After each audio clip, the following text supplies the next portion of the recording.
శ్రీ గురుభ్యో నమః.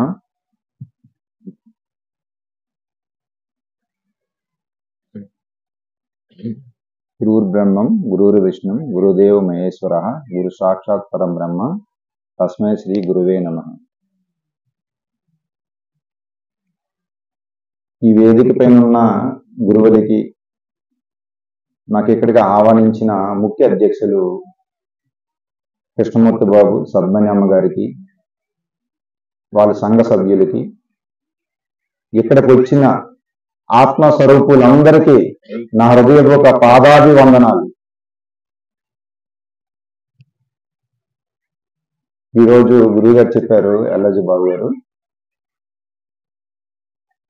ఆత్మచింతన విషయాలు చాలా చెప్పారు. అంతగా కాకపోయినా సరే చిన్న మనసు స్థితిగతుల యొక్క వివరణ నేను ఇవాళ ఇవ్వాలనుకుంటున్నాను. ఆ గురువుగారు చెప్పిన దాంట్లోనే కొద్దిగా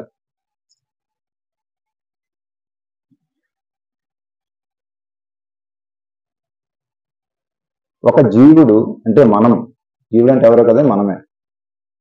ఒక జీవుడు ఏదైతే మనము ఈ పంచ జ్ఞానేంద్రియాలు చూస్తున్నామో, ఈ 5 ఉన్నాయి కదండి, కన్ను, ముక్కు, చెవి, నాలుక, చర్మం, దీని ద్వారా మనకు అన్ని తెలుస్తున్నాయి.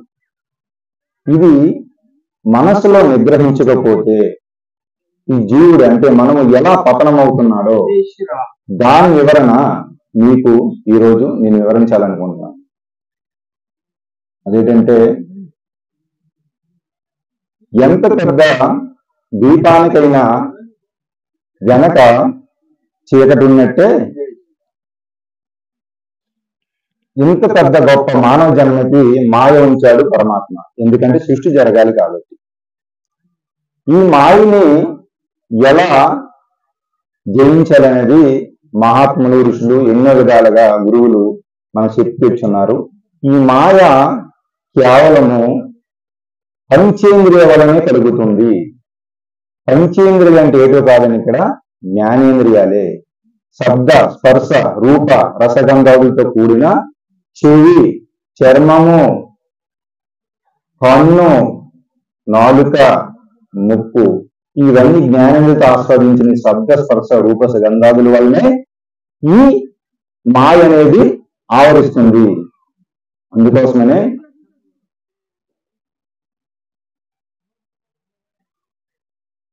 బాబు, చిరంజీవి బాబు, ఇంకా ఏం మాట్లాడకుండా చూడండి. చెప్పాను కదా, ఈ పంచ జ్ఞానేంద్రియాల వల్లనే మాయ అనేది ఆవరిస్తుంది. అంటే భగవద్గీతలో ఒకటి చెప్పబడింది ఏంటంటే, 6వ అధ్యాయమైన ఆత్మసంయోగంలో 17వ శ్లోకం, యుక్తాహార విహారస్య యుక్త శ్రేష్టస్య కర్మసు యుక్త స్వప్నేవ బోధస్య యోగో భవతి దుఃఖః.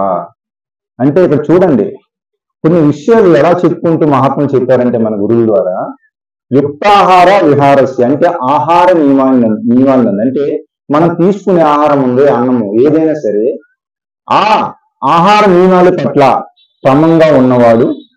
యుక్త శ్రేష్టస్య కర్మసు అంటే పని పాటలు యందు క్రమంగా అన్ని పాటించినవాడు. తర్వాత యుక్త స్వప్నేవ బోధస్య అంటే జాగృతి, స్వప్నము, మెలుగువ, నిద్రలు క్రమంగా నియమించిన వాడికి దుఃఖం నశించి యోగం సిద్ధిస్తుంది. ఆ శ్లోకం అలా చెప్పడం అంటే ఇక్కడ మనకి ఏంటి అర్థమవుతుంది, గురువుల ద్వారా మనసుని అంటే ఈ ఇంద్రియాన్ని మనసులో నిగ్రహించుకుంటే ఏ విధంగా వెళ్తే భగవద్గీతలో మనకు ఆ శ్లోకపరంగా చెప్పింది. అదే ఇంకో దగ్గర అంటే ఎన్నో ఉన్నాయి మనసు కోసం. నేను 2-3 శాస్త్రపరంగా విషయాలు చెప్పుకుంటే ముందుకు తీసుకువెళ్తున్నాను. శ్రీ పోతులూరి వీరగన్ని స్వాముల వారు కాళికాంబ సప్తశతిలో ఒకలా చెప్పారు ఈ మనసు కోసమే. మనసు కోతి మొకరమునకు బంధింపగా వినులాడి వినుము తుదుకు, మాట విన్న మోక్షమారమ లభించు కాళికాంబ హంస కాళికాంబ. అంటే మనసు అదుపులో లేనప్పుడు కోతిలాగా పరిగెడుతూ ఉంటుంది. ఈ మనసు అదుపులో లేనప్పుడు కోతిలాగా పరిగెడుతూ ఉంటుంది. అంటే దాని అర్థం ఈ ఇంద్రియాన్ని నిగ్రహించే విధానం, మనసును నిగ్రహించే విధానం మనకు తెలియపోయింది అనుకోండి, ఈ మనసే అన్నికి మూల కారణం అవుతుంది. కాబట్టి అదే మనసు వింటే మోక్షమారం లభిస్తుందని చెప్పారు. చూడండి, అందులోనే మోక్షం ఉంది, అందులోనే నరకం ఉంది. అన్ని మూల కారణం మనసే. ఇలా చెప్పబడ్డారు. అందుకోసం ఈరోజు మీకు ఈ పంచ జ్ఞానేంద్రులు అంటే ఈ శబ్ద స్పర్శ రూప రసగంధాదులు ఉన్నాయే, అంటే ఇంకోలా చెప్పాలంటే మనం ఏదైతే చెవి వింటున్నాం శబ్దం, చర్మం స్పర్శ చూస్తున్నాము, మనకి రూపము కన్ను ద్వారా చూస్తున్నాము, రుచి నాలుగు ద్వారా తెలుస్తుంది, సువాసన ముక్కు ద్వారా తెలుస్తుంది. ఇవి ఏ విధంగా అరికట్టకపోతే అంటే నిగ్రహించకపోతే మనసులో జీవుడు అంటే మనము ఎలా పతనమవుతున్నాడో ప్రకృతిలో కొన్ని ఉపమానాలు అంటే కొన్ని ఉదాహరణలు తీసుకుంటూ చిన్న చిన్నవే పెద్దవేం కాదు, కొన్ని ఉదాహరణలు తీసుకుంటూ మీకు వివరిస్తాను. మొదటి శబ్దం అంటే చెవి జ్ఞానేంద్రియం అన్నమాట. అంటే గురువుల ద్వారా ఏ విషయాన్ని ఈ బ్రహ్మాండంలో ఈ భూమండలో ఏది తీసుకోవాలి, ఏది వినాలి అంటే శబ్దమే కదా, వినేదే కదా ఇదంతా. ఏది వినాలి ఏది వినకూడదు, దీని మీద విశిక్షణ జ్ఞానం లేకపోతే జీవుడు ఎలా పతనం అవుతున్నాడో మీకు ఒక ఉదాహరణ చెప్తాను. ప్రకృతిలో దేన్నో కాదండి, పామునే తీసుకుంటాం, పాములను తీసుకుంటాం. అంటే ఒక పాము శబ్దానికి గురైన వల్ల ఎలా పతనం మీకు ఉదాహరణగా చెప్తున్నాను. పొదల పొట్టల్లో ఎంతో హాయిగా ఉన్న నాగరాజు సాయంత్రం అయితే ఆయనకి నచ్చిన ఆహారం కోసం వెళ్తుంది. వెళ్ళి నచ్చిన ఆహారం తెచ్చుకొని తినేసి మళ్ళీ పొదల పొట్టల్లో వెళ్ళిపోయి హాయిగా ఉంటుంది. అంత స్వేచ్ఛమైన జీవితం ఉన్న ఆ నాగరాజు అని నచ్చిన స్వాతంత్రం ఉండాలి. అంటే ఇంకెవరు దానికి ఇది దానికి అదే అధిపతి అన్నమాట. అలాంటి ప్రదేశం తెలుసుకొని పాములు బంధించడానికి వస్తాడు. ఎవడు? పాములు పెట్టేవాడు. వచ్చి వాడు ఏం చేస్తాడంటే ఆ పొట్ట దగ్గరికి వచ్చి నాగస్వరాన్ని వాదుతాడు. నాగస్వరాన్ని ఊదేటప్పుడు మరి పాము కనిపెట్టవలసింది ఏంటి? నా పొట్ట దగ్గరికి వచ్చి ఒక ఆయన నాగస్వరాన్ని ఊదుతున్నాడు ఎందుకు, అసలు ఈయనకి నాకు ఏం సంబంధం, అసలు ఎక్కడికి వచ్చి ఎందుకు కనిపెట్టకుండా ఆ నాగస్వరం శబ్దానికి బానిసెయ్యి అది ఊరుతుంటే ఆ లోపల ఉంటూ అక్కడ సరిపోయింటే బాగుండేది, దానికన్నా దాన్ని చూసుకుంటే బాగుండేది. దానికి వసనైపోయి ఆ శబ్దానికి ఆ పొట్టలోని బయటకు వచ్చి ఆయన ఎదురుగా నాట్యం ధ్యానం చేస్తుంటది అనమాట. ఇది నాగస్వరం ఊరుతూనే ఉన్నాయి పాములు. అయితే ఊదుతూ ఏం చేస్తాడంటే దానికి మాయలో పెట్టి మద్దు పెట్టి వెనక నుంచి వచ్చి ఆ పాముని పట్టుకొని దాని కొర్రలు విరిచి బొట్లో పెట్టేస్తాడు. ఇంకా అక్కడ పాము జీవితం అయిపోయినట్టు. అతను ఏం చేస్తాడు? అక్కడి నుంచి తన జీవనోపాధి కోసం ఇంటింటా ప్రతి ఊరిలో తీసుకెళ్లి అతను ఎప్పుడు ఆ నాగస్వరాన్ని ఊదితే అప్పుడల్లా డాన్స్ చేయవలసిందే, అంటే నాట్యం చేయవలసిందే. దాని పరిస్థితి అంతే. లేకపోతే అతను ఎప్పుడు ఆహారం వేస్తే అప్పుడు తినవలసిందే. దాని శ్వాస పోయింది. అప్పుడు దాన్ని ఏమి దీని వల్ల ఎంత వచ్చింది? ఆ నాగరాజు ఒక శబ్దానికి ఎంత వినాలో అంత వినక నిగ్రహించక మనసులో అది బానిస అయిపోయిన వల్ల ఒక పాములో దొరికి దాని జీవితం సర్వనాశనం అయిపోయింది. దీనినే ఈ శబ్దాన్ని బానిస అయిన వాళ్ళనే దేనంటారా? దీనినే మాయా అంటారు. ఇది శబ్దం ద్వారా మనం తెలుసుకున్నాం. రెండోది ఏంటంటే చెప్పాను కదా, స్పర్శ. అంటే మనకు ఏదైతే ముడితో మనకి అంతా స్పర్శ కింద వస్తుంది. మనం దాన్ని చర్మము మనం అనవచ్చు. దీనికి ఉదాహరణ మనం ఏం తీసుకున్నాం అంటే ప్రకృతిలో ఒక ఏనుగునే తీసుకుందాం. మీరు అనుకోవచ్చు పెద్ద పెద్ద దేవాలయ గుళ్ళు ఉంటాయి కదా, పుణ్యక్షేత్రాల దగ్గర, దేవాలయాల దగ్గర, మళ్ళీ సర్కస్ల దగ్గర అంత పెద్ద ఏనుగు, అంత పెద్ద గజరాజు ఒక మామూలు మానవుడికి ఎలా వసన అయిపోయాయో అది మీరు అనుకోవచ్చు. అతను ఎలా చెప్తే అలాగే వింటుంటాయి. అది ఎలా చెప్తే ఎలా వింటున్నాయి, ఇది ఎలా వసన అయిందో మీరు అనుకోవచ్చు. ఏనుగు పట్టి వాళ్ళు ఏం చేస్తారంటే అడవిలోకి వెళ్ళి 2 ఏనుగుల్ని తెచ్చి కట్టి పడేస్తారు. అంటే ఒక మనిషి అంత పెద్ద ఏనుగుని ఎలా వసం చేసినా బానిస అవుతుంది ఒక మానవుడికి. బానిసడు ఏనుగు ఎవరో పట్టలేదు అంత సులభంగా. మీరు బానిస చేసుకోవాలి. అంత పెద్ద ఏనుగు ఎలా మాట వింటుంది ఒక మనిషి మాట అని అనుకోవచ్చు. దీనికి స్పర్శనే చెప్తున్నాను, సైలెంట్లో పెట్టండి. అయితే 2 ఏనుగులు తెచ్చి కట్టి పడేస్తారనమాట. ఆ కట్టి పడేసినప్పుడు ఒక ఏనుగు అంటే ఆడ ఏనుగు పట్టాలంటే మగ ఏనుగుని, మగ ఏనుగుని పట్టాలంటే ఆడ ఏనుగుని, ఈ రెండుకి తెచ్చి పడేటప్పుడు ఏం చేస్తారంటే ఒకవేళ మగ ఏనుగుకి ఏమైనా ఆడ ఏనుగుతో జత కట్టాలని మనసులో ఆలోచన ఇస్తారు. ఏం చేస్తారంటే ఎదురుగా ఒక గొయ్యితో వేస్తారు. ఏనుగు పట్టేంత గొయ్యితో అవుతారు. అది ఎలా అంటే ఆ గొయ్యితోవి ఆ ఏనుగు మధ్యలో ఎప్పుడు ఆ గొయ్యితో వేసి దానికి మళ్ళీ నున్నగా దాని ఆధారంగా దారిలో తయారు చేసి మళ్ళీ ఇప్పుడు ఎదురుగా వెళ్ళేసి దారిలో తయారు చేస్తారు. అయితే ఇప్పుడు దీని మనసులో ఈయనకి ఎదురుగా కనిపిస్తే ఈయనకి జతకట్టాలంటే శరీర సుఖం అనుభవించాలని ఆయన కోరిక పుట్టేటప్పుడు ఏనుగు చూడండి నల్లగా నడిచేటప్పుడు చాలా నల్లగా నడుస్తుంది, కానీ చాలా పెద్ద జ్ఞానం ఉంటుంది. ప్రతి అడుగున చిన్న విషయాన్ని కూడా గమనిస్తూ ఉంటుంది. అలాంటి ఏనుగు అంటే కామంతో కళ్ళు కట్టిన వల్ల ఎదుటి ఏనుగుతో శరీర సుఖం అనుభవించాలని ఆ ఆవురావుడు అనేది ఆ గదిలో పడిపోతుంది. ఇంకా ఆ ఏనుగు జీవితం అక్కడికి అయిపోయినట్టే. పడిపోయిన తర్వాత పెద్ద వయసు అడుగులు అరుస్తుంది, ఏం నా గోడెత్తి బయటికి రాలేదు. ఎందుకంటే అంత పెద్ద గోడు తవ్వున్నారు వాళ్ళు. తవ్విన తర్వాత ఏం చేస్తారంటే మనసులో అనుకుంటది ఏనుగు, అయ్యో నేను మోసపోయానే, దీనికోసం ఇలా పడిపోయినాడని అనుకుంటది. కానీ కొన్ని రోజులు ఏనుగులు పట్టే వాళ్ళు ఏం చేస్తారు తెలుసా, కొన్ని రోజులు దానికి అన్నం పెట్టడం మానేస్తారు. మానేస్తే నీరసంగా తయారయ్యేప్పుడు ఏమవుతుందంటే దానికి ఎప్పుడైతే నీరసంలాగా అనిపించేటప్పుడు ఏనుగులు పట్టే వాళ్ళు మళ్ళీ ఏం చేస్తారంటే కొద్ది కొద్దిగా అన్నం పెడుతుంటారు. ఆ అన్నం పెట్టేటప్పుడు ఏం చేస్తారంటే నిలబడమంటే నిలబడాలా, అంటే అన్నం పెట్టే దానికి అన్నం కదా కావాలి, చాలా నీరసం అయిపోయింది. పెట్టేటప్పుడు నిలబడమంటే నిలబడుతుంది, కూర్చోమంటే అలా కొన్ని రోజులు అన్నం పెడుతూ బానిస చేసుకుంటారు.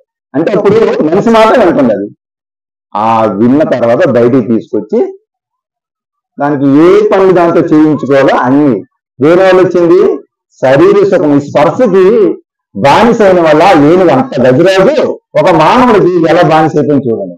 దీనినే మాయ అంటారు. రెండోది చెప్పాను. మూడోది రూపం అంటే కన్ను, అంటే వీరి చూడాలి, వీరి ఏ ద్వారా మనకు వెళ్ళనున్నారు, మనకి ఏ నీళ్ళు సాధించనున్నారు అనేది ఈ రూపాన్ని మనసులో నిగ్రహించకపోతే జీవుడు ఎలా పతనం అవుతున్నారు. ప్రకృతిలో ఏ జంతువుని తీసుకోండి, మానవులనే తీసుకుందాం. మానవుడు కనిపించిందల్లా నాకు కావాలని మోహంలో పడి అందంగా కనిపించే భార్య లేక భర్త సంసారం చేయడం ఇది మానవ యొక్క లక్షణం. కానీ సంసారం చేసేటప్పుడు ఏ సమయం చెయ్యాలి, రాత్రి పగలు తారతమ్యాలు తేడాలు లేక సంసారం చేస్తే మనకు తెలియకుండా మానవుడు ఎంతో ఓజో శక్తిని కోల్పోతుంటాడు. ఎందుకంటే శాస్త్రం ఏం చెప్తుందంటే ఆ ఓజో శక్తి వల్ల ఇంద్రియముద్రత వస్తుంది. ఆ ఓజో శక్తిని ఎంత కోల్పోతే జ్ఞానము అంత నశిస్తుంది. అందుకోసం గురువుల ద్వారా ఆ ఓజో శక్తిని ఎలాగా నిగ్రహ తెచ్చుకోవాలనేది గురువు ద్వారా తెలుసుకుంటే చాలా మంచిది. అంటే ఇక్కడ రూపానికి బానిసైన మానవుడు ఎలా పతనం అవుతున్నాడని ఇప్పుడు చెప్పుకొచ్చాను. ఇంకా నాలుగోది ఏంటంటే అది రుచి, అంటే నాలుక. ఇదే జ్ఞానేంద్రమే కదా.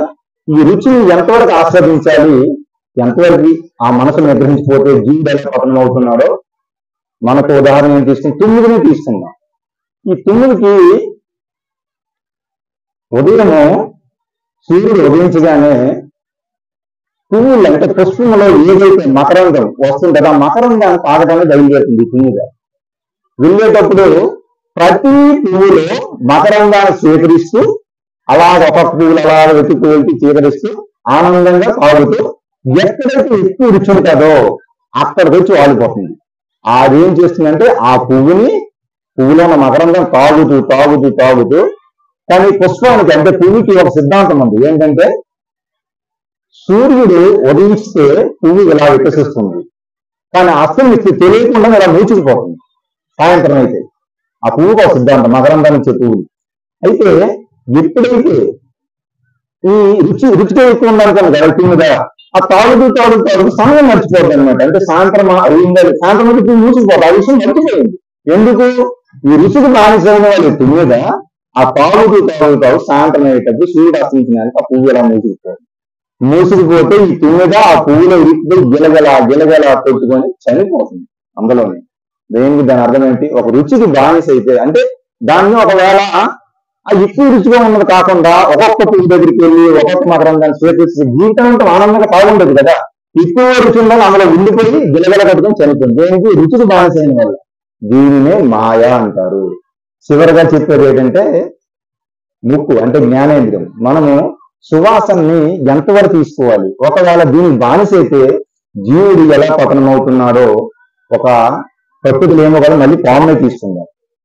ఏంటో కాదు, చంపంగి చెట్ల దగ్గర ఆ మొగల్ చెట్ల దగ్గర, ఎండిపోయిన గంధం చెట్ల దగ్గర ఎక్కువ పాములు తిరుగుతుంటాయని మా పెద్దలు చెప్పారు. ఇలాంటి దగ్గర ఎక్కువ ఉంటాయి.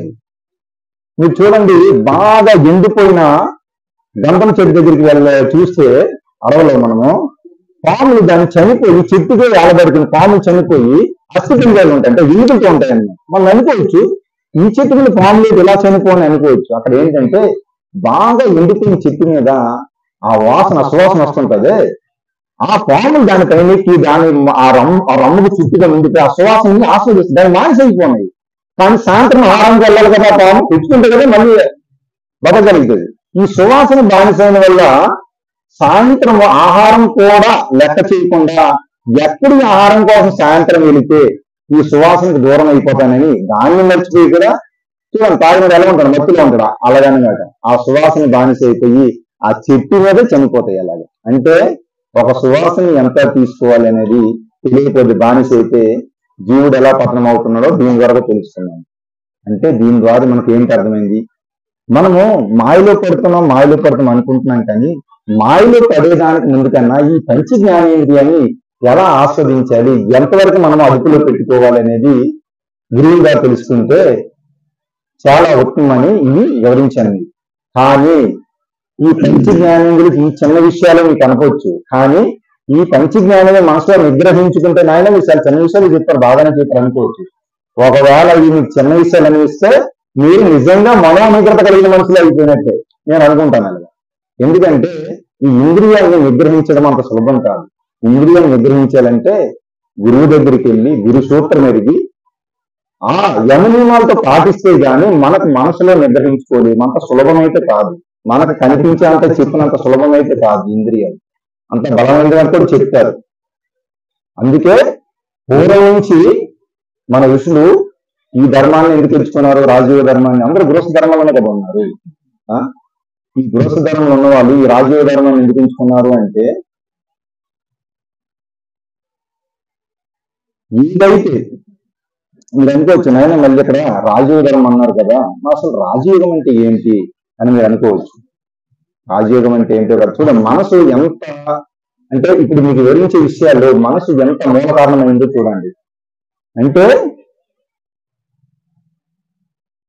సకల జగాలని వశం చేసేది ఈ మనసే, బ్రహ్మ పదార్థాన్ని దర్శనమిచ్చేది ఈ మనసే, యోగాన్ని భోగాన్ని ఇచ్చేది కూడా ఈ మనసే. చూడండి ఇన్ని రకాలుగా చేసింది, కానీ నరకాన్ని కూడా ఇచ్చేది ఈ మనసే. ఇన్ని రకాలుగా చేసే ఈ మనసు ఈ ఇంద్రియాల ద్వారా మనసులో నిగ్రహించకపోతే పతనం అయ్యేదని ఈ విధంగానే మీరు ప్రకృతిలో కొన్ని ఉదాహరణలు తీసుకుంటూ చెప్పాను. ఎందుకంటే ఇది ఎక్కువ నిగ్రహత కావాలంటే ఈ రాజయోగ ధర్మంలో, అంటే ముందర చెప్పాను కదా రాజయోగం ఏదో అన్నారని. రాజయోగం అంటే ఏదో కాదండి, ఒక కుటుంబంలో ఏ ఉద్యోగంలో ఉన్నా ఒక కుటుంబానికి యజమానిగా ఉంటూ, భార్యకి భర్తగా ఉంటూ, పిల్లలకి తండ్రిగా ఉంటూ, స్నేహితుడికి స్నేహితుడిగా ఉంటూ, తల్లిదండ్రి కొడుకుగా ఉంటూ, బంధువులకి బంధువుగా ఉంటూ, అలాగే శరీర ధర్మాలు ఏంటంటే వృత్తి, సంసారము, సంపాదన, సంతానము ఇవి సక్రమంగా ఆచరిస్తూ సమర్థించుకుంటూ మళ్ళీ ఈ సంసారంలో ఈ సంసార బంధాలకు బానిసకుండా తన సంసార బంధాలను ఎంతవరకు నిర్వర్తించాలో అంతవరకు నిర్వర్తించి వాళ్ళని చక్కబెట్టి మనసు మాత్రం పరమాత్మతోనే లగ్నం చేసే వాడిని, అటువంటి వాడిని రాజయోగి అంటారు. ఇదే రాజయోగి యొక్క లక్షణాలు. దీన్ని లోతుగా తెలుసుకోవాలంటే మీరు గురువుల దగ్గరికి వెళ్ళి తెలుసుకోండి. గురువు చెప్పిన అడుగుగా నడిచేవాడిని గురువు యొక్క లక్షణము, భగవంతుని మార్గాన్ని ఆదర్శంగా తీసుకోను భక్తుడి యొక్క లక్షణం. అందుకోసం ఏదైనా గురుముఖ తెలుసుంటే చాలా సులభంగా అర్థమవుతుంది. ఈ రోజు నేను చెప్పిన దాంట్లో ఇంద్రియాల కోసం చెప్పాను. ఇంకో చిన్న విషయం చేసి ముగించేస్తాను. అదేంటంటే చాలా వరకు చాలా మంది భగవంతుడు ఉన్నాడని, పరమాత్మ అన్నిటికీ నిండి ఉన్నాడని ఒక దగ్గర వస్తుంది. ఇంకో దగ్గర ఎలా వస్తుంది అంటే అసలు భగవంతుడే లేడు, పరమాత్మే లేడు, అసలు బ్రహ్మం అనేది లేదు అనేది ఈ మాటలు వస్తుంటాయి. ఒకవేళ అలాంటిది ఏమైనా ఉంటే ఈ రోజు పరమాత్మ బ్రహ్మ అంతా నిండి ఉన్నాడని మనకి ఏ ఆధారంగా తీసుకొని మనం ఈరోజు బల్లగుద్దినట్టు మాట్లాడుతున్నామంటే మన భారతదేశం మీద దాని ప్రకారంగా మనకి ఋషులు మహాత్ములు మనకి సద్దర్శనాలు అనేవి 6 ఇచ్చారండి. చట్ అంటే 6, దృష్ అంటే చూపుట అంటే జ్ఞానాన్ని 6 కోణంలో చెప్పే దీని వల్లే పరమాత్మ నిండి ఉన్నాడు, పరమాత్మ స్వరూపం ఉందని ఆ మహాత్ముల గారు ఈ సద్దర్శనాలు మనకు అందజేశారు. భారతదేశం తాత్విక ప్రకారంగా నేను చెప్తున్నాను. అవి ఏంటంటే మీరు ఒకవేళ దేవుడు లేడు అనే తర్కం చేసుకునేదానికన్నా దేవుడు ఉన్నాడని తర్కం చేసుకునేదానిక ఈ 6 దర్శనాల ద్వారా ఎవరైతే వేదాంత పాండిత్యం పొందుంటారో అలాంటి గురువుల దగ్గరికి వెళ్ళి తెలుసుకోండి. ఇది క్లుప్తంగా అర్థం చేసుకోండి. పరమాత్మ నిండి ఉన్నాడా లేదని మీకు అర్థమవుతుంది. 6 దర్శనాలు ఏంటంటే మొదటిది గౌతమ మహర్షి రచించిన న్యాయశాస్త్రం, దాని న్యాయసూత్రం కూడా అంటారు. దీనిలో అణువులు ప్రమాణంతో సహా చెప్పుకుంటారు. కణవ మహర్షి రచించిన వైశేషిక శాస్త్రం, దీంట్లో కూడా క్లుప్తంగా చెప్పుకుంటారు ఆ పరమాత్మ ఎలా నిండి ఉన్నాడని. మూడవది పురుష ప్రకృతి కలయికతో ఉందని మొట్టమొదటిసారిగా ఈ ప్రపంచంలో ఒక చైతన్య శక్తి బ్రహ్మాండమంత నిండి ఉన్నది కనిపెట్టిన ఋషి ఒకటి కపిల మహర్షి. సాంఖ్య శాస్త్రం అతను కనిపెట్టిన సాంఖ్య శాస్త్రం, దాన్ని క్లుప్తంగా తెలుసుకోండి. నాలుగోది కైవల్య పాదము, విభూత పాదము అని వివరంగా చెప్పిన పతంజలి యోగి మహర్షి చెప్పిన యోగ శాస్త్రం. యోగ అంటే ఆసనాలు కాదండి, అందులో సమాధి పాదంలో దొరుకుతుంది పరమాత్మ యొక్క లక్షణం. ఐదోది అది అష్టాంగ ద్వారా యోగ మార్గం నేర్చుకోవచ్చు. ఐదోది ఏంటంటే జమిని మహర్షి చెప్పిన పూర్వమీమాంస, ఇందులోనే యజ్ఞాలు, క్రతువులు, హోమాలు అన్నీ వస్తాయి. చివరిగా లాస్ట్ లో అవుతుందండి ఉత్తర మీమాంస. ఇది వ్యాస మహర్షి. ఈ జమిని మహర్షి అంటే ఎవరో కాదు, 9 శిష్యుల్లో వ్యాస మహర్షి యొక్క శిష్యుడే ఈ జమిని మహర్షి కూడా. చివరిగా వేదాంత సారమైన వ్యాస మహర్షి గారు చెప్పిన ఈ 6వ శాస్త్రం ఉందే దీన్నే ఉత్తర మీమాంస అంటారు. ఇందులోనే 108 ఉపనిషత్తులు, భగవద్గీత అన్ని వస్తాయి. ఒకవేళ దేవుడు లేడని తర్కం చేసినా సరే దీన్ని క్లుప్తంగా విచారించుకొని వెళ్ళండి. అప్పుడు దేవుడు భగవంతుడు ఉన్నాడా లేదా అని, సర్వం నిండి ఉన్నాడా లేదని ఈ 6 దర్శనాల వల్లే మనకు శాస్త్రపరంగా నిరూపణ జరుగుతుంది. గురువుల వారికి తెలుసుకుని, ఎందుకంటే ఈ మాట చెప్తున్నాను, మనము ఎంతో జ్ఞానం పెరిగిందని వాదించుకునే దానికన్నా మనం అందరం ఇక్కడ ఉన్నందరూ ఆత్మస్వరూపులే కాబట్టి శాస్త్రపరంగా విరుమొక దాన్ని లేటుబాట్ల విషయాలు తెలుసుకొని అప్పుడు మీరు జ్ఞానం పెంచుకుంటే దానికి అర్థం ఉంటుంది. ఎందుకంటే ఋషుల కంటే గొప్ప వాళ్ళమైతే మనకు కాదు. ఎందుకంటే వాళ్ళు ఈరోజు మనం ఇంతలాగా మాట్లాడుతున్నాము అంటే వాళ్ళు కష్టపడుతున్న సంపద వల్లే మాట్లాడుతున్నాం మనం ఇక్కడ. ఈ మనకు ఆధారం ఏంటి? ఆ మహాత్ములు, ఋషులు, మహానుభావులు కష్టపడి సాధన చేసి ఆ ఫలాన సత్పదం ఉందని చెప్పిన తర్వాత కదా ఈ గురువు గారు మనకు తెలిసింది. అలాంటి మహాత్ముల కోసము చెప్పేది మనం ప్రతిదీ వినాలి కదా. నిరూపణ అనేది ప్రతి శాస్త్రపరంగా ఉండాలి కదా. శాస్త్రపరం ఉండేటప్పుడే ఫలానా దాంట్లో తీసి అది సాధన రూపంలో అభ్యాసం ద్వారా గురువు చూపిస్తాడు. ఇంతే ఈ రోజు నేను చెప్పాలనుకున్నాను. దీంతో నేను ముగిస్తున్నాను. జై గుట్టు. జై